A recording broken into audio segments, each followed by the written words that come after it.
Jake Morrison sat in the big white chair and looked around the huge room filled with aliens. The Galactic Council chamber was the size of a football stadium, and every seat was taken by creatures from different worlds. Some had blue skin, others had scales, and a few looked like giant insects. All of them were staring at the three humans sitting at the small table in the center of the room. The meeting had been going on for 4 hours. Jake felt tired and angry, but he kept his face calm.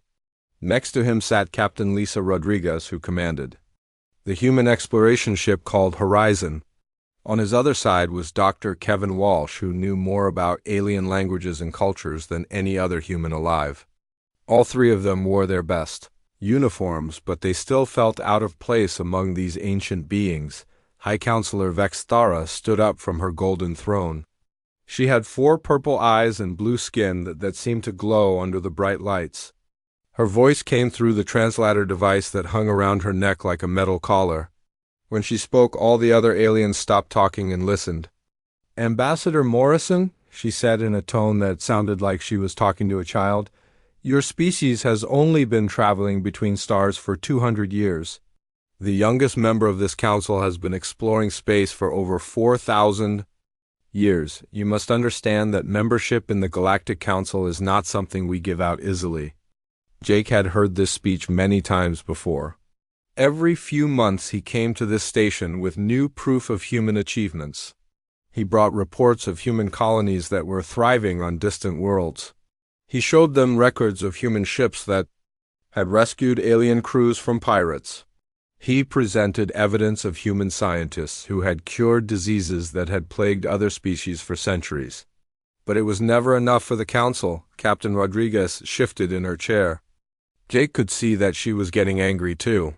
She had spent 5 years flying her ship to 17 different star systems. Her crew had saved hundreds of alien lives and helped start 3 new trade routes that made everyone richer. But the council members acted like humans had never done anything worth noticing. "We have contributed to galactic peace," Jake said, keeping his voice steady. "We have shared our technology with other species without asking for payment. We have followed every rule and met every requirement that you have given us. All we ask is to be treated as equals." The chamber filled with noise as dozens of aliens started talking at once. Some made clicking sounds, others whistled, and a few roared like wild animals. The translator devices worked hard to turn all these different languages into words that humans could understand. Counselor Drexmore stood up on his 6 legs. He looked like a praying mantis the size of a horse. His big black eyes focused on Jake while his mouth parts moved quickly. "Humans are too aggressive," he said through his translator. "You build military bases on every world you colonize. You make weapons instead of art. You think with your fists instead of your minds." Lisa Rodriguez could not stay quiet anymore. "Those are defensive installations," she said firmly. "We built them only after the Korath pirates attacked our outer colonies and killed 3,000 civilians. We asked this council for help, but you were too busy forming committees to study the problem." Dr. Walsh leaned forward and adjusted his glasses. He had learned to speak 12 alien languages fluently and had written books about alien customs. He understood these creatures better than most humans, but even he was losing patience. "We came here seeking friendship," he said. "We have followed your protocols and learned your ways. We respect your cultures and your laws. What more do you want from us?" High Counselor Vexthara raised one of her 4 arms and the chamber became quiet again. "The decision has been made," she announced.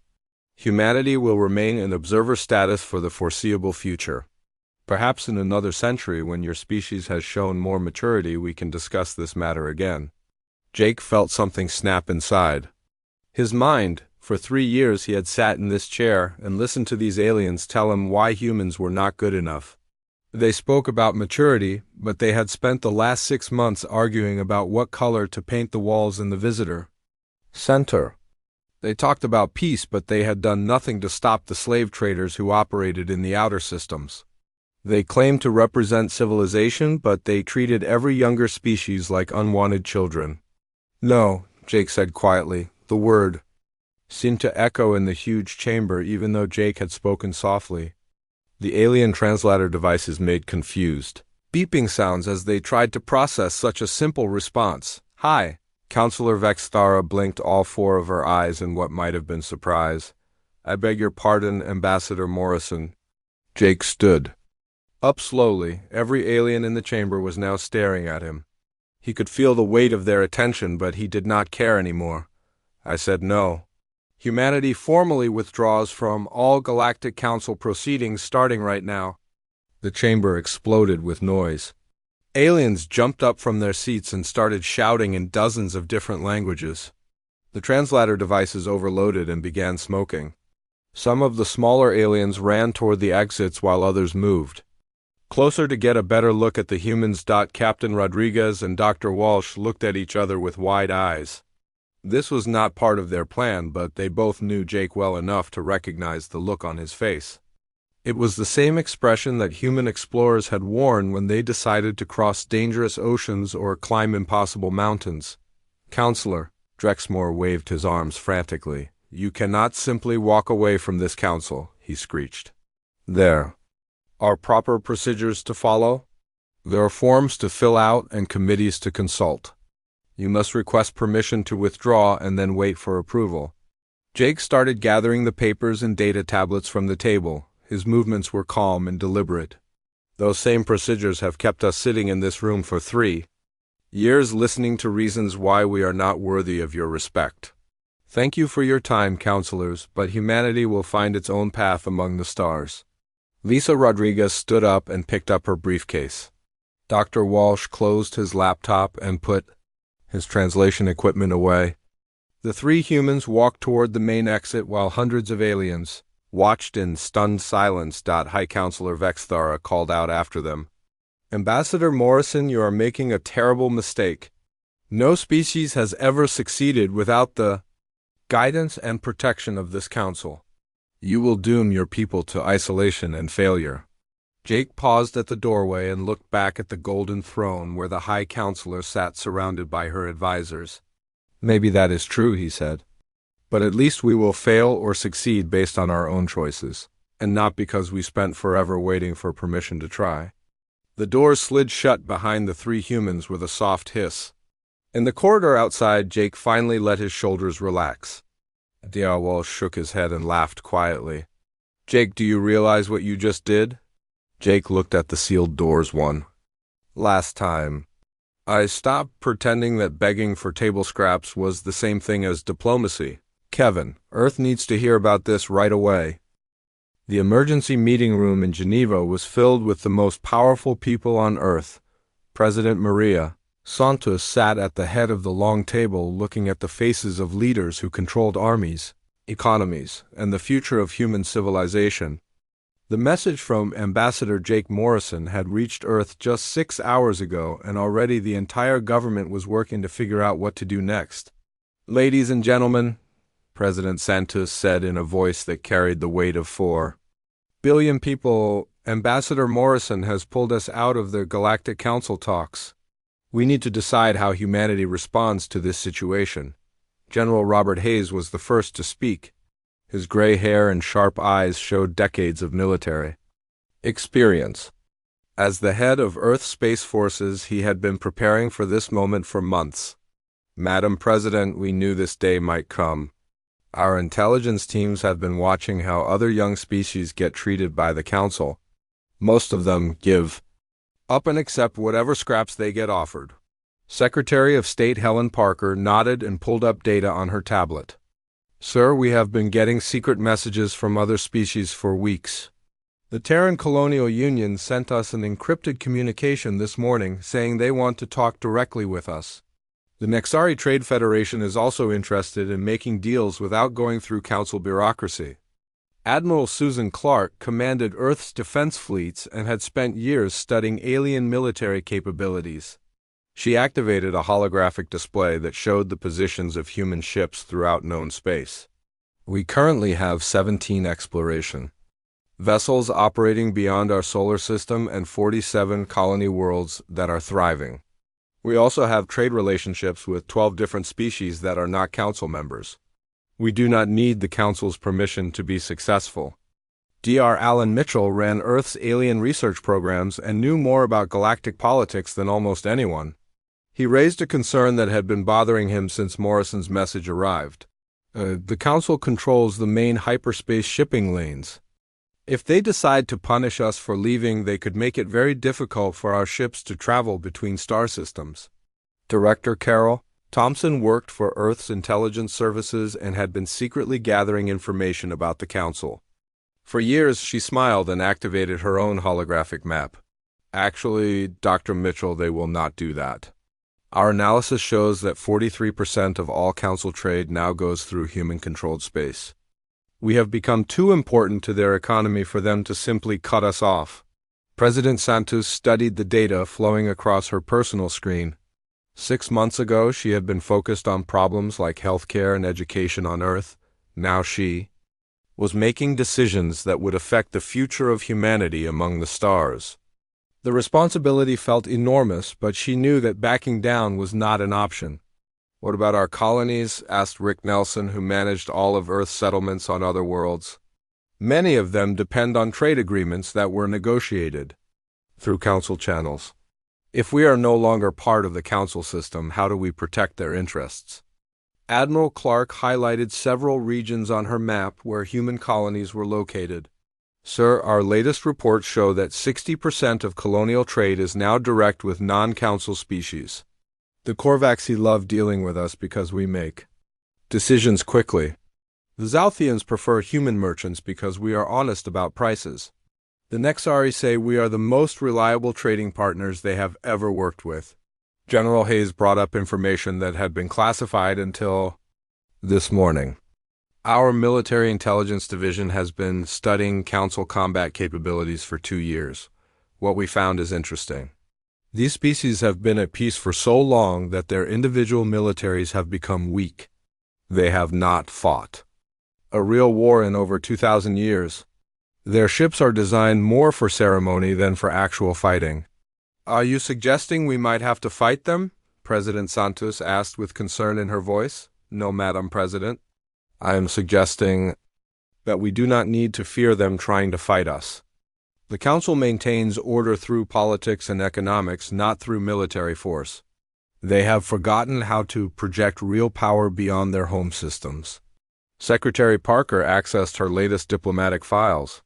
"We are receiving support messages from 17 different species. Many of them say they admire our direct approach to solving problems. The Council method of forming committees and studying issues for decades apparently frustrates a lot of younger races." Dr. Mitchell pulled up his research on human technological development. "Our science and engineering have been advancing rapidly since we started exploring space. The new quantum drive systems we developed are faster than anything the Council uses. Our defensive technologies are more advanced than theirs. Our terraforming methods can turn dead worlds into garden planets in half the time it takes Council experts." President Santos walked over to the large window that showed Earth's orbital construction yards. Dozens of new ships were being built in the darkness of space while millions of people worked to expand humanity's reach among the stars. The sight filled her with pride and determination. "The question is not whether we can survive without the Council," she said after thinking for several minutes. "The real question is whether we want to create something better than what they offer." The room became quiet as everyone considered what the president had said. They were not just talking about leaving an organization. They were talking about building a completely new way for species to work together in space. "I want you to draft a message," Santos decided. "Send it to every independent species, every colony world, every trade group that has ever been frustrated with Council red tape. Let them know that humanity is ready to work with them as equals. No bureaucracy, no committees, no waiting for permission to solve problems." General Hayes stood up straighter. "What about our military posture, Madam President?" "Defensive," Santos replied firmly. "We will protect our people and our allies, but we are not looking to conquer anyone. We want to show the galaxy that there is a better way to cooperate than the Council's outdated system." Secretary Parker was already working on her tablet. I can have preliminary messages sent within the hour. Our diplomatic teams have been building relationships with dozens of species for years. Many of them are ready to hear alternatives to council membership. Dr. Mitchell looked excited for the first time in months. If we can establish direct scientific cooperation with other species, the technological advances could be incredible. Council bureaucracy has been slowing down research progress for centuries. Admiral Clark brought up defensive preparations on her display. Our fleets are ready to protect any species that chooses to work with us. The Council may not like competition, but they will have to accept it. President Santos looked around the room at the faces of people who had just decided to change the course of human history. Then it is settled. Humanity will offer the galaxy an alternative to Council rule. We will build something based on equality, efficiency, and mutual respect. 3 weeks had passed since the humans walked out of the Galactic Council chamber, and the effects were spreading throughout known space like ripples in a pond. High Counselor Vexthara sat on her golden throne looking out at a chamber that was only half full. Many of the seats that had been occupied for thousands of years now stood empty as their representatives found reasons to be somewhere else. The remaining council members were nervous and angry. They whispered among themselves in their various languages while their translator devices worked overtime to keep up with the heated conversations. No one could remember a time when the Council faced such a crisis. For 12,000 years they had been the ultimate authority in galactic affairs, but now their power was being challenged by a species that had barely learned to travel between stars. Counselor Quinter of the Nexari Trade Federation stood up from his seat. His tall, thin body swayed slightly as he spoke through his translator. High Counselor, we have a serious problem. The humans have created something they call the Independent Systems Alliance. 23 different species have already joined this new organization in just 3 weeks. Vexthara's 4 eyes narrowed as she processed this information. What are they offering that we do not provide? Speed, Quinter replied immediately. They approved our trade proposal in 6 days. 6 days, High Counselor. The same proposal has been sitting in council committees for 3 years without any action. Counselor Drexmore clicked his mandibles frantically from across the chamber. This is completely unacceptable. These species cannot simply ignore proper channels and establish procedures. There are rules that must be followed. Counselor Yarin of the Korvaxi Mining Guild shifted her crystalline body until it glowed bright red with agitation. Rules that have kept our mining operations running at half efficiency for decades. The humans looked at our equipment problems and had solutions ready in 2 weeks. 2 weeks compared to the 40 years we have been waiting for council approval to upgrade our systems. The chamber erupted in competing voices as representatives from different species began arguing with each other. Some defended the traditional council methods, while others openly praised the human approach to problem solving.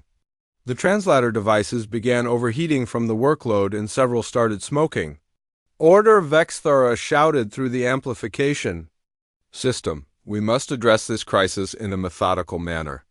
I propose that we form a special committee to study the human situation and develop appropriate responses. The chamber fell silent for a moment before Counselor Zethros of the Terran Colonial Union stood up slowly. He was one of the few representatives from a species that had achieved full council membership in recent centuries. His insect-like body trembled as he prepared to speak words that would change everything. No, High Counselor, he said in a voice that carried clearly through the chamber. The time for committees has passed. Shocked gasps echoed from every corner of the chamber. Never in council history had a member openly defied the High Counselor's proposal for forming a study committee. It was like watching someone break a law of physics. Zethros continued despite the stunned silence around him. My species has spent 400 years following council procedures. We have waded through every delay, accepted every compromise, and obeyed every regulation. What do we have to show for all that patience? Our trade routes are controlled by bureaucrats who have never left their homeworlds. Our expansion plans require approval from committees that meet once per year. Our young people look at human colonies and ask why we cannot be that successful. Vexthara's voice shook with anger and disbelief. Counselor Zethro, surely you are not considering joining this human rebellion. The Terran Colonial Union formally requests a recess to discuss our position, Zethros declared. We will return when we have reached a decision about our future relationship with this council. As Zethros walked toward the chamber exit, several other counselors rose from their seats. The Havrani delegate gathered his materials and followed. The Zilthian representative whispered quickly to her aide before departing. The Korvaxi engineer, who had been attending as an observer, packed up his equipment and left, without saying a word. Within 10 minutes, nearly a third of the chamber had emptied. The remaining counselors sat in stunned silence, looking at the empty seats where their colleagues had been sitting just moments before. Counselor Thexmar of the Ancient Eternal Watchers raised one of his scaled appendages. His species was among the oldest in the galaxy and had been founding members of the original council. Perhaps we have underestimated the appeal of the human approach, he said thoughtfully. Their rapid success suggests that they understand something about governance that we have forgotten. Drexmore's voice rose to a screech. They understand nothing about proper governance. They make decisions without consulting experts. They act without considering all possible consequences. They solve problems instead of studying them thoroughly. That is exactly why other species want to work with them, interrupted Yaren. When the Korvaxi told humans about our energy shortage, they did not form a research committee. They designed better power systems and had them installed within a month. When we mentioned transportation problems, they built faster ships. When we needed better mining equipment, they invented it. Quinter accessed data on his personal device. The economic reports are troubling, High Counselor. Trade volume through council-regulated routes has dropped by 30% in 3 weeks. Species are making direct deals with each other instead of going through our mediation services. The humans have shown them that bureaucracy is not necessary for successful commerce. Vexthara felt something she had never experienced in her long career. Fear was not an emotion that High Counselors were supposed to feel, but she could not deny what was happening. The carefully structured system that had maintained galactic order for millennia was crumbling, because a young species had dared to walk away from the negotiating table. What are our military options? She asked quietly. Fleet Commander Culvinex shifted uncomfortably in his seat. High Counselor, our forces have not engaged in actual combat for over 2,000 years. Most of our ships are designed for ceremonial duties and peacekeeping operations. The humans have been building their fleets with combat in mind from the beginning. Are you telling me that we cannot enforce council authority? I am telling you that military force might not produce the results we desire. If we attack human colonies, we risk driving even more species into their alliance. Many of our own members have family and business interests in human space. Counselor Yaren's crystalline form began glowing brighter as she became more agitated. High Counselor, with respect, the humans are not our enemies. They are competitors who offer better service than we do. Instead of trying to destroy them, perhaps we should learn from their methods. The suggestion hung in the air like a dangerous idea that no one wanted to touch. For 12,000 years, the Galactic Council had been the ultimate authority in their region of space. The thought of learning from a species that was barely out of its home solar system was almost inconceivable, yet as Vexthara looked around the half-empty chamber, she realized that inconceivable changes were already happening. The humans had not conquered anyone or destroyed anything. They had simply offered an alternative, and dozens of species had chosen to follow them. Adjourn this session, she said finally. I need time to consider our options. The space station called New Harmony floated in orbit around a planet in the Kepler 442 system. It had been built in just 4 months by the combined efforts of 37 different species working together. The station was nothing like the cold, sterile halls of the old council headquarters. Here the corridors buzzed with activity as humans worked alongside Korvaxi engineers, Nixari traders, and Zalthian scientists. No one asked for permission before solving problems, and no committees met for months to discuss simple decisions, Admiral. Lisa Rodriguez walked through the busy corridors feeling proud of what they had accomplished. She had been promoted from ship captain to the Alliance's first military commander, and the responsibility felt good. Unlike her old meetings with council bureaucrats, these halls were filled with people who actually wanted to get things done. She entered the main conference room where Ambassador Jake Morrison was meeting with the founding members of the Independent Systems Alliance. The room was smaller than the old council chamber, but it felt more alive. Everyone who sat at this table had the authority to make decisions for their people, and they used that authority to help each other. The Mutual Defense Agreement is ready for all species to sign, reported Commander Steve Wilson of the Terran Colonial Union. His people had been among the first to leave the Council and join the human-led alliance. 31 different species have agreed to the protection clauses. If anyone attacks an alliance member, they will have to fight all of us. Morrison nodded with satisfaction. In just 2 months, they had accomplished more real cooperation than the Council had achieved in decades. What about the trade agreements? Trader Prime Kexara of the Nixari Federation gestured with her long arms as she spoke through her translator. The efficiency improvements have exceeded all our projections. Trade routes that required weeks of council approval now take hours to authorize. Profit margins have increased by an average of 47% across all member species. Dr.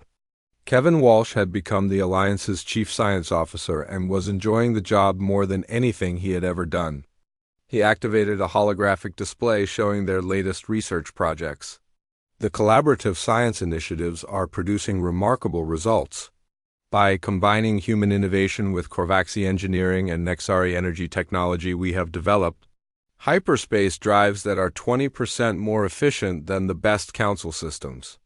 Engineer Prime Vorthak of the Korvaxi struck his crystal surface in a gesture that meant approval among his people. Humans think in ways that complement our abilities perfectly. When we explained the limitations of our mining equipment, they did not form a study group. They designed better tools and had them working within days. Morrison smiled as he looked around the table at representatives from species that had never been able to work together under council bureaucracy. It is amazing what can be accomplished when everyone has an equal voice and the power to act on their decisions. Admiral Rodriguez received an urgent message on her personal communicator. Her expression grew serious as she read the priority. Alert from their long-range sensor network. Jake, we have a problem. Our deep space monitors are detecting a massive council fleet heading toward the Outer Rim territories. The room fell silent as the implications sank in. Several Alliance member species had colonies in the Outer Rim regions that the Council claimed but could not effectively control.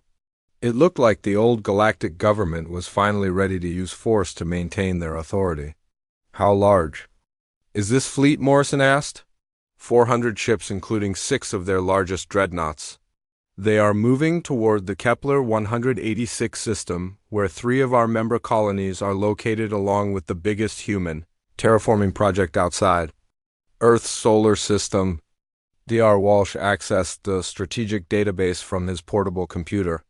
Kepler 186 has over 2 million colonists from 12 different species. If the Council attacks there, the casualties could be enormous. Commander Wilson leaned forward across the table. Are they planning to use military force to make us rejoin the Council? It certainly looks that way, Admiral Rodriguez replied grimly. The question is, how do we respond to this threat? Morrison stood up and walked to the large viewing window that showed the busy space traffic around New Harmony. Ships from dozens of species moved freely through the area carrying goods, passengers, and messages between Alliance worlds. This was what they were fighting to protect. We respond the same way humanity has always responded to bullies, he said firmly. We stand up to them. Trader Prime Kexara shifted nervously in her chair. The Council fleet significantly outguns our combined forces. Those dreadnoughts alone have more firepower than our entire navy. Admiral Rodriguez had been studying Council military capabilities since joining the Alliance. Those ships are designed to intimidate rather than fight. Our intelligence indicates that most Council vessels have not seen actual combat in over 1,000 years. Their crews train for ceremonial duties and peacekeeping missions, not real battles. Engineer Prime Vorthak's crystal body began glowing with determination. The Korvaxi Mining Guild pledges all our defensive platforms and asteroid fortifications to the Alliance cause. The Nexari commit our fast attack squadrons and escort vessels, declared Kexara with her earlier nervousness replaced by resolve. One by one, every species represented in the room pledged their military forces to defend Alliance territory. Ships that had been built for exploration, mining, and trade would be converted into weapons of war if necessary.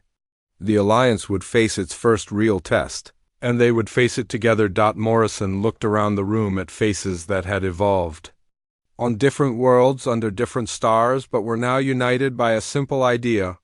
The right of free people to determine their own destiny was worth fighting for regardless of the odds. Send a message to the Council fleet, he decided. Tell them that the Alliance protects its members and our territory. If they want to fight, they will get one, but we would prefer to solve this peacefully. Admiral Rodriguez was already planning defensive strategies in her mind. I will coordinate with all Alliance military commanders. We may be outnumbered, but we have advantages the Council does not understand. Dr. Walsh pulled up tactical information about Alliance capabilities. Our ships are newer, and our crews have been training for real combat scenarios. Council forces have spent centuries conducting ceremonial parades. Commander Wilson accessed communication systems to contact Alliance worlds. I will make sure all our colonies are ready to defend themselves.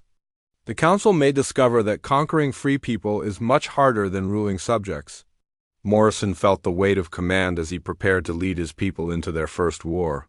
The Alliance had been created to promote peace and cooperation, but sometimes peace had to be defended with force. Contact all Alliance fleets. Tell them to prepare for battle, but remember that we are not conquerors. We fight only to protect our right to exist as free and equal partners in the galaxy. High Counselor Vexthara stood on the command bridge of the massive warship called Eternal Authority, watching the Kepler 186 star system grow larger on the main display screen. Around her ship, the most impressive fleet in Council history maintained perfect formation. 400 vessels moved through space like a wall of metal and energy designed to remind the galaxy who truly held power among the stars. The fleet had been traveling for 2 weeks, and Vexthara felt confident that this show of force would end the human rebellion quickly. No species had ever successfully resisted Council authority when faced with overwhelming military superiority. The humans and their allies would see the size of the fleet approaching their territory and immediately surrender. Long-range sensors are detecting Alliance ships moving to intercept our fleet, reported Navigation Officer Colton from his station. Approximately 150 vessels of various sizes and configurations. Vexthara studied the tactical display with her 4 eyes. The Alliance fleet looked tiny compared to her armada. She had brought enough firepower to destroy entire planets, but she hoped that would not be necessary. A quick demonstration of Council might should be sufficient to bring the rebels back into line. Open a communication channel to the Alliance fleet, she ordered. The main screen flickered and then showed Admiral Lisa Rodriguez on the bridge of her flagship.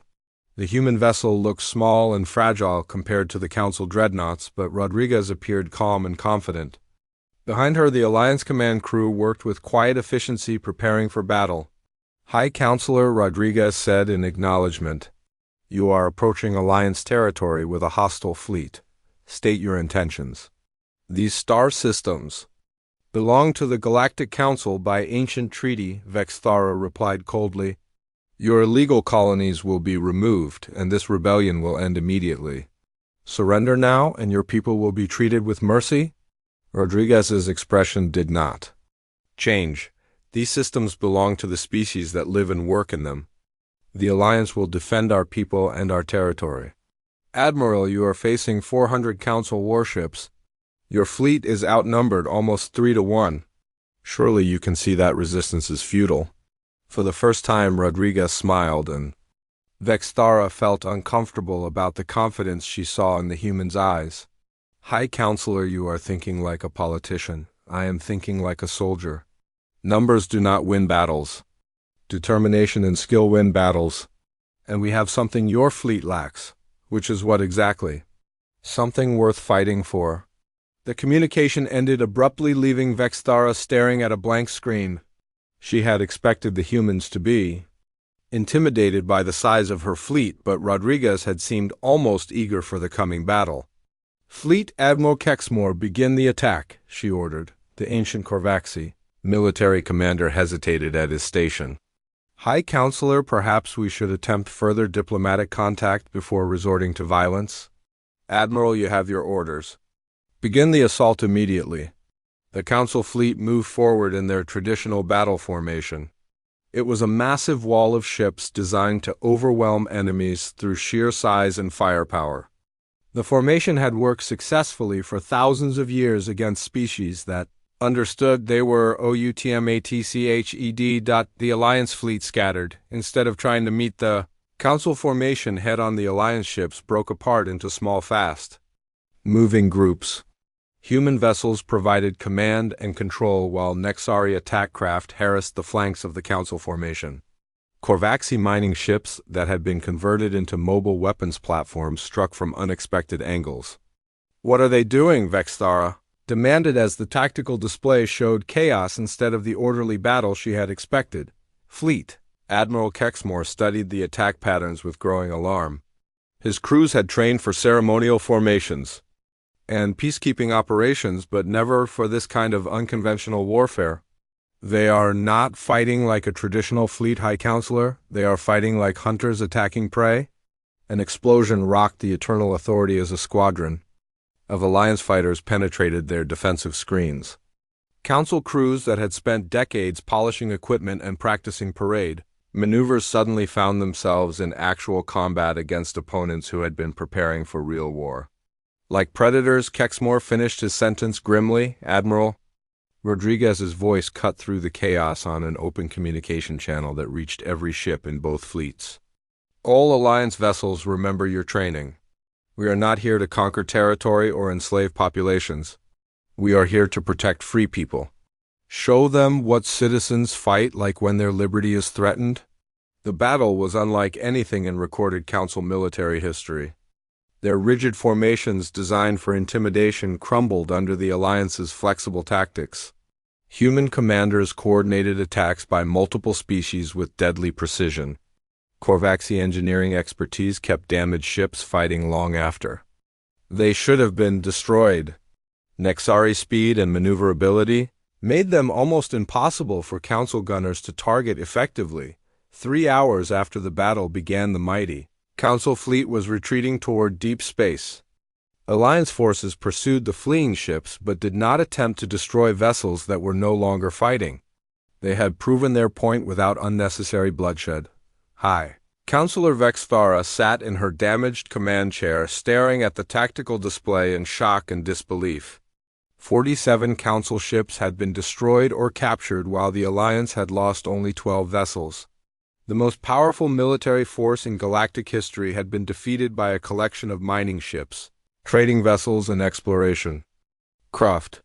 High Counselor, we are receiving emergency communications from the Council homeworld, her aide reported with a shaking voice.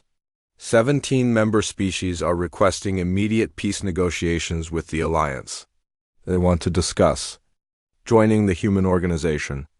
Vexthara closed all 4 of her eyes as the full magnitude of her defeat became clear. The humans had done more than win a battle. They had shattered the myth of Council invincibility that had maintained order throughout the galaxy for 12,000 years. Set course for home, she ordered quietly, and prepare a message for the full Council. We need to discuss surrender terms. Fleet Admiral Kexmore looked up from his damaged control station. High Counselor, what should I tell the other fleet commanders? Tell them that everything has changed. The humans have shown the galaxy that there is an alternative to Council rule, and that alternative is willing to fight for its principles. As the battered Council fleet limped back toward their home systems, messages were already spreading throughout known space. The Alliance had faced the greatest military power in galactic history and emerged victorious. Species that had spent centuries accepting Council authority because they had no other choice suddenly realized that freedom was possible. The age of the Galactic Council was ending, and the age of the Independent Systems Alliance had begun. Humanity had walked out of a meeting and changed the course of galactic civilization forever.